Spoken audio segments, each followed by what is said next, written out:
India's fashion market is changing. Smaller cities are driving growth, while consumers are becoming more selective. But for brands, the challenge is to grow without compromising profitability. Well, on this edition of Big Business Bet, WION's Kanishka Sarkar speaks to Cantabil CFO Shivendra Nigam on how the brand is navigating this shift. We'll take a look. Indian fashion retail is evolving. Consumers are becoming more value conscious, smaller cities are driving demand, and brands are expanding beyond their traditional categories. So from its zero-debt strategy to 665 plus stores and its e-commerce play. On this edition of Big Business Bet, we dig deep into the growth strategy of Cantabil Retail India. And for that, I'm joined by Mr. Shivendra Nigam, the CFO of the company.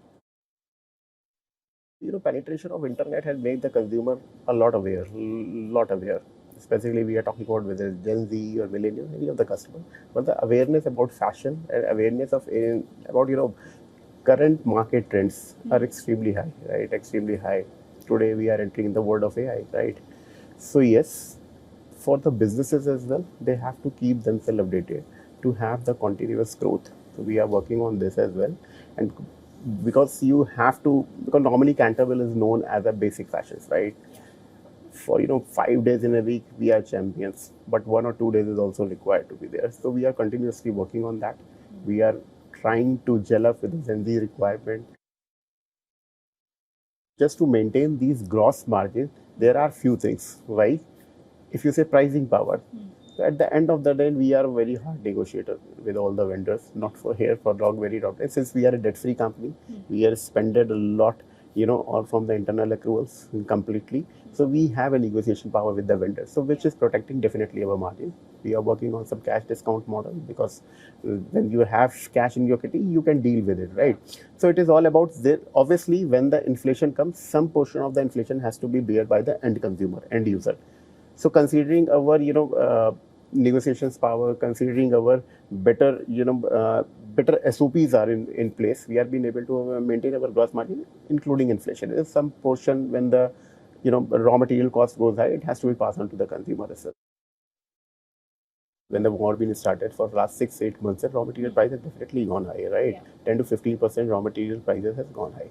Now it is being settled down, so we are not expecting much more in the coming days. Things are big global, global scenario is also settling up now. So we are not expecting anything going forward. Yes, but in last 6 to 8 months, definitely at around approximately 10 to 10% cost of raw material has gone right, which is coming down. Cotton prices has been settled now. Cotton prices went very high. Now it has been settled. It is coming down high. We are expecting not only the festive season going forward on a longer term basis. For long term vision, I don't think the raw material price is going to high. So things have been absorbed by us, by the consumer as well, and now I don't think inflation would be going forward on a longer term basis. Continuous growth is our mantra.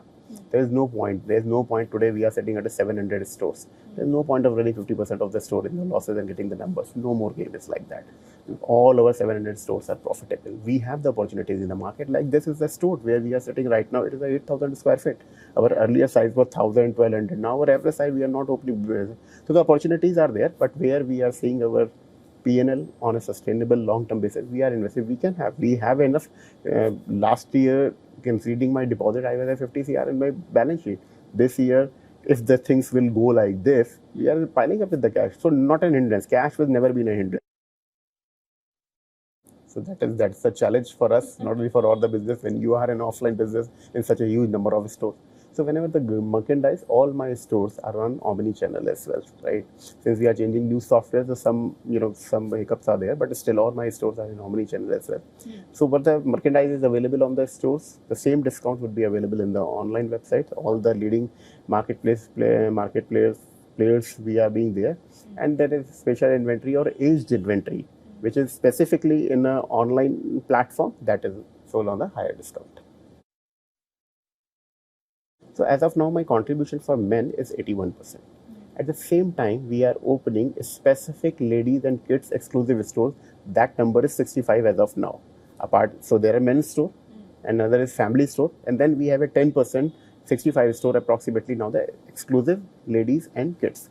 Since this model has been tested for last 2 years, it's a successful model. They are not giving me the EBITDA as far as men. The moment it gets mature, So that will also, so we are expecting going forward this 81%, obviously men's would have been there, 75%, and the balance, today my ladies and kids category is giving approximately 13 to 14%. We are expecting it is going forward on long-term basis. Category should give us 20%. By the end of this financial year, we are going to be a 1,000 crore revenue company. Last year we closed at 853 crore. This year we are closing, FY27 would be closing to 1,000 plus crore. Then in next 4-5 years, we are making it double whatever our plan is. So the big plan next by the FY31 or FY32, you can say 32 safer side, because plus minus 10% always keep in mind, we are making from 1,000 crore to 2,000, and that would be a journey which we are working and going to be.